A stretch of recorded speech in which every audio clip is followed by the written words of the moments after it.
Madam Speaker, I rise for a point of personal privilege. Delegate Price, you have the floor. Thank you. Madam Speaker, as we continue our conversations about redistricting and the proposed constitutional amendment, there are a few, whether intentional or unintentional, messages that have been sent in the way that this has been discussed, and I would like to address some of those. First, let me say that using the voices of some Black legislators in an attempt to delegitimize concerns of other Black legislators is antiquated, offensive, and must be called out. Insinuations that the Virginia Legislative Black Caucus must speak as a monolith and with one voice in order for our voices to be heard is ludicrous. We are very diverse.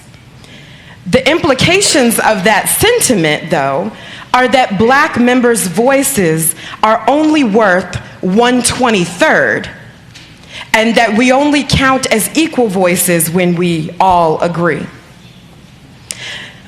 An additional point, Madam Speaker, is that when a few Black people say something, to take that as a caucus position is also ridiculous. Further, telling me what happened in 2011 does not dictate my actions in 2020, especially when I was not a member of this chamber. No one calls out other members and said, well, you must be lying because so-and-so said this 9 years ago.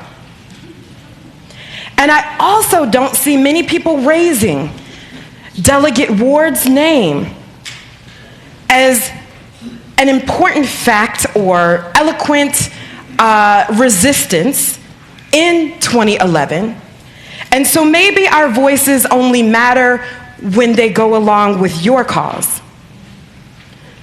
As we are fighting discrimination at the workplace, in our housing, and in the public for the LGBTQIA+ community, and we are removing racist code that was used to enact purposefully to disenfranchise Black voters, and we are protecting people who are pregnant from discrimination at the workplace, a lot of us will go out and we will claim victories for all of this hard work and our legislative agenda.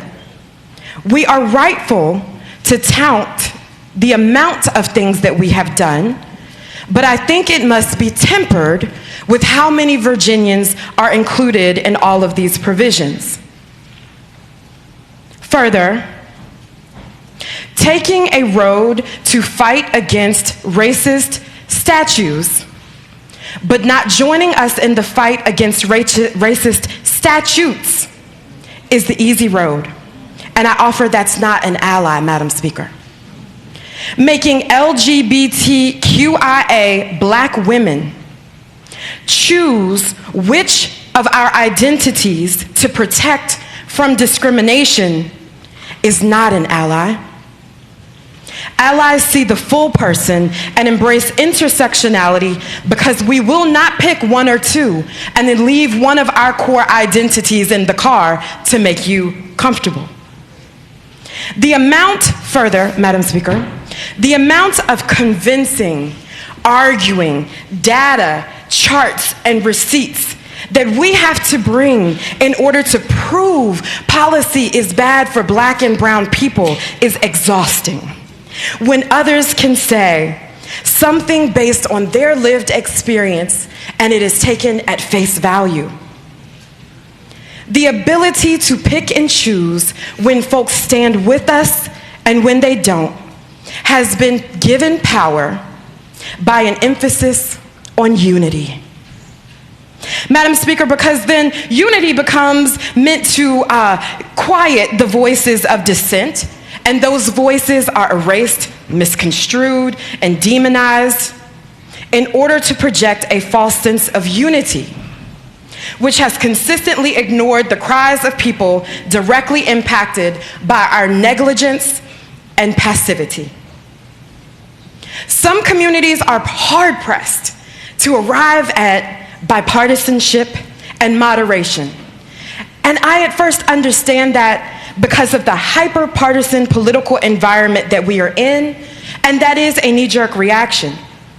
But if you come around my way and you want to hear what we are saying now is not the time for moderation and compromises that usually end up with black and brown issues being left on the cutting room floor so that we can claim bipartisanship.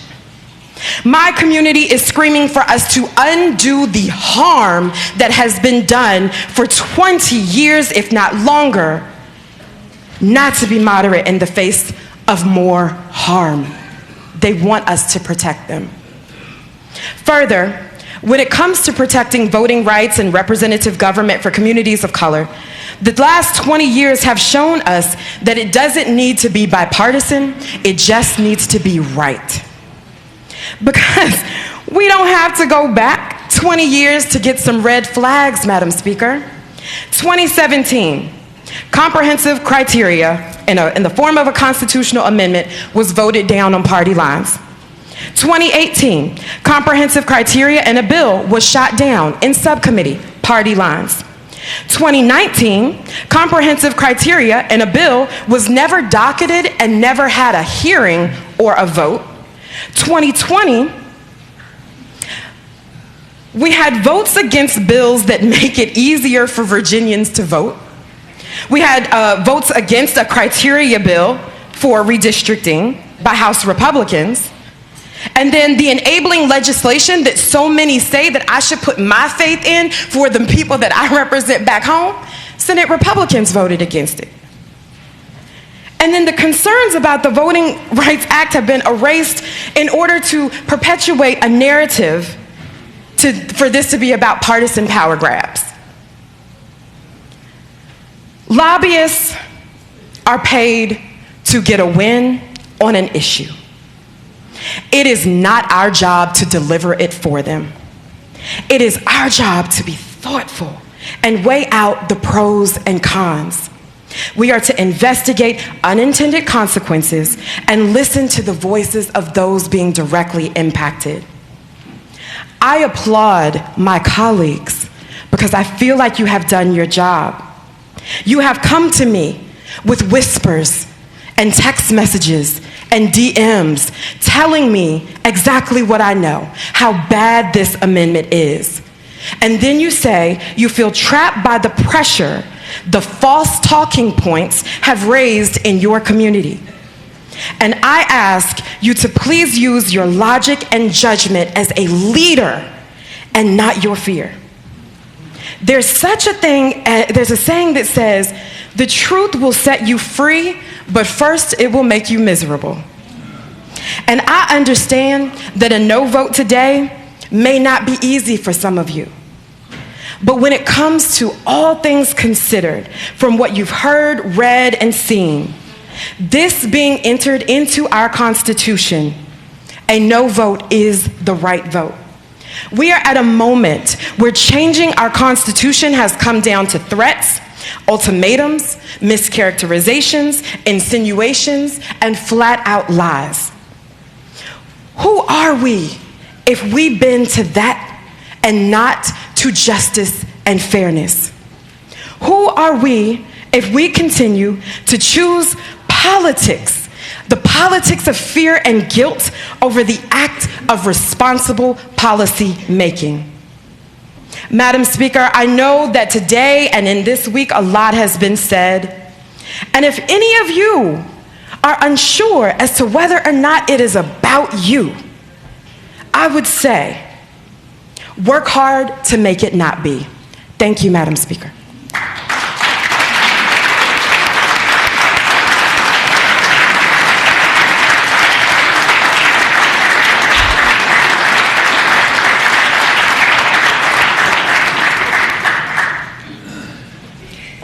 The delegate from Prince William, Delegate Ayala.